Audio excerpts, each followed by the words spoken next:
গাজায় ধ্বংসস্তূপের নিচে মিলল ৬০টিরও বেশি মরদেহ। হিজবুল্লাহ ড্রোন হামলায় ইসরায়েলি সেনা নিহত। পাকিস্তানের পার্লামেন্টে সংরক্ষিত আসন পাচ্ছেন ইমরান খানের দল।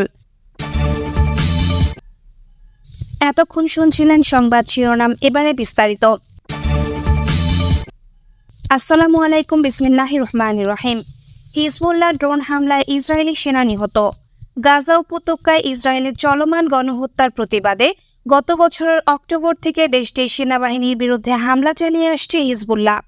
এরই ধারাবাহিকতায় বৃহস্পতিবার ইসরায়েলের একটি সামরিক স্থাপনা লক্ষ্য করে নতুন করে ড্রোন হামলা চালিয়েছে লেবানের সশস্ত্র গোষ্ঠীটির সদস্যরা। বৃহস্পতিবার রাতে এক বিবৃতিতে হিজবুল্লাহ জানিয়েছে, উত্তর ইসরায়েলের পশ্চিম গ্যালিলি অঞ্চলে অবস্থিত ইসরায়েলি বাহিনী হিজবুল্লাহর এই হামলায় ইসরায়েলের অন্তত একজন সেনা নিহত হওয়ার কথা স্বীকার করেছে তেল আবিব। ইসরায়েলি বাহিনী বলছে, হিজবুল্লাহ ড্রোন হামলায় ৩৩ বছর বয়সী master sergeant reservist Valerie seven গুরুতর আহত হন। পরে তাকে দ্রুত হাসপাতালে হস্তান্তর করা হয় এবং কিছুক্ষণ পর হাসপাতালেই তার মৃত্যু হয়। এদিকে গাজায় ইসরায়েলি অভিযানে এ পর্যন্ত ৩৮,৪০০ ফিলিস্তিনি নিহত এবং ৮৮,৩০০ জন আহত হয়েছে বলে জানিয়েছে গাজার স্বাস্থ্য মন্ত্রণালয়। সূত্র জেরুজালেম পোস্ট। গাজায় ধ্বংসস্তূপের নিচে মিলল ৬০টিরও বেশি মরদেহ। ইসরায়েলি অভিযানের পর ফিলিস্তিনের গাজা শহরের শেজাইয়া এলাকায় ধ্বংসস্তূপের নিচে থেকে ৬০টিরও বেশি মরদেহ উদ্ধার করা হয়েছে। এছাড়া আশেপাশের ধ্বংসস্তূপের নিচে এখনও অনেক লাশ আটকে আছে বলেও একজন কর্মকর্তা জানিয়েছেন। এদিকে গাজায় প্রবেশ করার অনুমতি চেয়ে ইসরায়েলকে চিঠি দিয়েছে বেশ কিছু আন্তর্জাতিক গণমাধ্যম। অন্যদিকে হামাসের দুর্বল হয়ে পড়ার সুযোগ নিতে চাইছেন ইসরায়েলের প্রধানমন্ত্রী বেনিয়ামিন নেতানিয়াহু। এছাড়া লেবানন ইসরায়েল সীমান্তে এক ইসরায়েলি সেনা নিহত হয়েছে বলে জানা গেছে। বৃহস্পতিবার গাজার সিভিল ডিফেন্স এজেন্সি জানায়, শহরের এলাকাগুলো থেকে ইসরায়েলি সৈন্যরা চলে যাওয়ার পর ফিলিস্তিনি চিকিৎসকরা গাজা শহরের শেজাইয়া পাড়ায় ধ্বংসস্তূপের নিচ থেকে ৬০ জনেরও বেশি মানুষের লাশ উদ্ধার করেছেন। মুখপাত্র মাহমুদ বাসাল এক সংবাদ সম্মেলনে বলেন, আশপাশের ধ্বংসস্তূপের নিচে এখনও কয়েক ডজন লাশ আটকে আছে। তিনি বলেন, ইসরায়েলি বাহিনী আশেপাশের ৮৫%-এরও বেশি আবাসিক ভবন ধ্বংস করেছে। শেজাইয়া বর্তমানে একটি দুর্যোগপূর্ণ এলাকায় পরিণত হয়েছে, যা বসবাসের জন্য অনুপযুক্ত। এর আগে গত বুধবার ইসরায়েলি সেনাবাহিনী জানায়, ২ সপ্তাহ আগে অনুপ্রবেশের পর শেজাইয়া এলাকায় তাদের সামরিক অভিযান তারা শেষ করেছে। পাসাল বলেন, গাজা শহরের পশ্চিমে তেল আল হাওয়াতে ইসরায়েলি হামলায় অন্তত ৫০ জন নিহত হয়েছে বলে ধারণা করা হচ্ছে। তার ভাষায়, ইসরায়েলের আক্রমণে অনেক পরিবার আটকা পড়েছে এবং উদ্ধারকারীরা তাদের কাছে পৌঁছাতে পারছেন না। মূলত গাজায় অবিলম্বে যুদ্ধবিরতির দাবি জানিয়ে জাতিসংঘের নিরাপত্তা পরিষদের প্রস্তাব সত্ত্বেও ইসরায়েল অবরুদ্ধ এই ভূখণ্ডে তার নৃশংস আক্রমণ অব্যাহত রেখেছে। এদিকে সংবাদ সংগ্রহের জন্য ফিলিস্তিনের গাজা উপত্যকায় প্রবেশ করার অনুমতি চেয়ে ইসরায়েল সরকারের উদ্দেশ্যে দেয়া এক খোলা চিঠিতে স্বাক্ষর করেছে ৬৪টি আন্তর্জাতিক সংবাদ মাধ্যম। CNN, BBC, agency France press, AFP, associated press সহ বিশ্বের প্রায় সব প্রথম সারির সংবাদ মাধ্যমের নির্বাহী প্রতিনিধিরা এই চিঠিতে স্বাক্ষর করেন।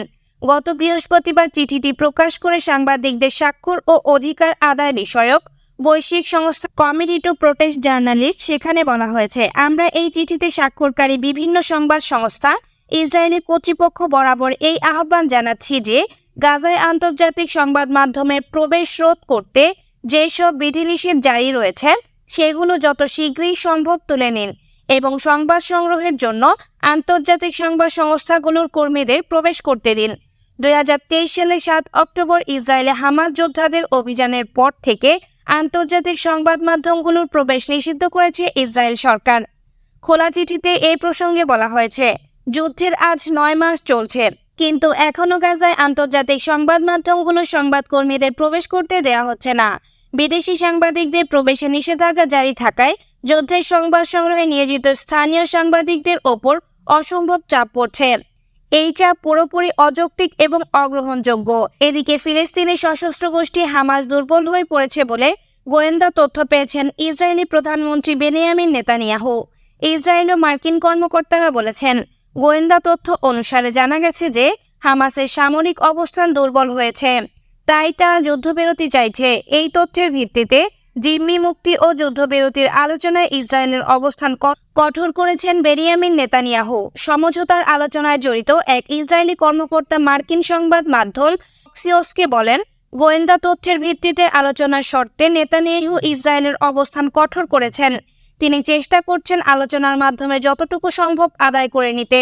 ওই কর্মকর্তা আরও বলেন, কিন্তু এখানে একটি ঝুঁকি রয়েছে। তিনি হয়তো অনেক বেশি চেয়ে বসতে পারেন এবং আলোচনা ভেস্তে যেতে পারে। নেতানিয়াহু চুক্তি চান, কিন্তু শক্তিশালী অবস্থানে থাকতে চান। এক সিনিয়র মার্কিন কর্মকর্তা ও বেশ কয়েকজন ইসরায়েলি কর্মকর্তা অক্সিওসকে বলেন, যুক্তরাষ্ট্র ও ইসরায়েলি গোয়েন্দা পর্যালোচনায় উঠে এসেছে। গাজায় সামরিক অভিযান নিয়ে ইসরায়েলের ওপর চলমান চাপ এবং আন্তর্জাতিক সম্প্রদায় হামাসকে চুক্তি স্বাক্ষরের দিকে ঠেলে দিচ্ছে। যুক্তরাষ্ট্র, মিশর ও কাতারের মধ্যস্থতাকারীরা গাজায় যুদ্ধবিরতির একটি চুক্তি সম্পাদনের জন্য কাজ করছেন। এর আওতায় গাজায় যুদ্ধবিরতি ও ইসরায়েলি জিম্মিদের মুক্তির প্রত্যাশা করা হচ্ছে। এদিকে লেবানন ইসরায়েল সীমান্তের কাছে যুদ্ধে এক ইসরায়েলি সেনা নিহত হয়েছেন। গতকাল শুক্রবার ইসরায়েলি সেনাবাহিনী এই তথ্য জানিয়েছে বলে বৃহস্পতিবার সীমান্তে ইরান সমর্থিত হিজবুল্লাহ গোষ্ঠী ও ইসরায়েলি সেনাদের মধ্যে যুদ্ধ হয়। এই সময় ওই সেনার মৃত্যু হয়। নিহত ওই সেনা 33 বছর বয়সী একজন সার্জেন্ট ছিলেন। তিনি কিভাবে নিহত হয়েছেন এ বিষয়ে কিছু উল্লেখ করা হয়নি। তবে ইসরায়েলের সংবাদ মাধ্যম হরেৎজ বলেছে, ওই সেনা ড্রোন হামলায় নিহত হয়েছেন। পাকিস্তানের পার্লামেন্টে সংরক্ষিত আসন পাচ্ছে ইমরান খানের দল। ইমরান খানের দল পাকিস্তান তেহরিকে ইনসাফ পিটিআই দেশটির পার্লামেন্টে সংরক্ষিত 23টি আসন পাওয়ার যোগ্য বলে ঘোষণা দিয়েছেন দেশটির সুপ্রিম কোর্ট। আজ শুক্রবার এক আদেশে পাকিস্তানের সর্বোচ্চ আদালত এ ঘোষণা দেন। গত 8 ফেব্রুয়ারি পাকিস্তানের পার্লামেন্টে জাতীয় পরিষদ নির্বাচন অনুষ্ঠিত হয়। 2 নির্বাচনে নিষিদ্ধ থাকায় স্বতন্ত্র হিসেবে অংশ নিয়েছেন পাকিস্তান তেহরিকে ইনসাফ পিটিআই নেতারা। তারা পার্লামেন্টের সবচেয়ে বেশি আসনে জয় পেলেও নির্বাচন কমিশন ঘোষণা দিয়েছিল যে সংরক্ষিত 70টি আসনের ভাগ পাবে না স্বতন্ত্ররা। এইসব আসন কেবল রাজনৈতিক দলগুলোর জন্য নির্ধারিত। ফলে পার্লামেন্টের এই আসনগুলো রাজনৈতিক দলগুলোর মধ্যে ভাগ করে দেয়া হয়। এর মধ্যে বেশিরভাগ আসনই পেয়েছিল পাকিস্তানের ক্ষমতাসীন জোট সরকারের দলগুলো।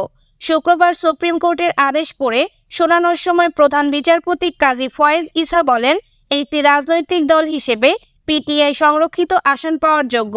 এই আদর্শের পক্ষে সমর্থন দিয়েছেন আদালতের 13 সদস্যের বেঞ্চের 8 বিচারক, আর বিপক্ষে ছিলেন 5 জন। যদিও পিটিআই পার্লামেন্টে 23টি সংরক্ষিত আসন পেলেও প্রধানমন্ত্রী শাহবাজ শরীফের জোট সরকারের সংখ্যাগরিষ্ঠতায় এর কোনো প্রভাব পড়বে না। তবে এতে ইমরান খানের সমর্থকদের রাজনৈতিক অবস্থান শক্তিশালী হবে।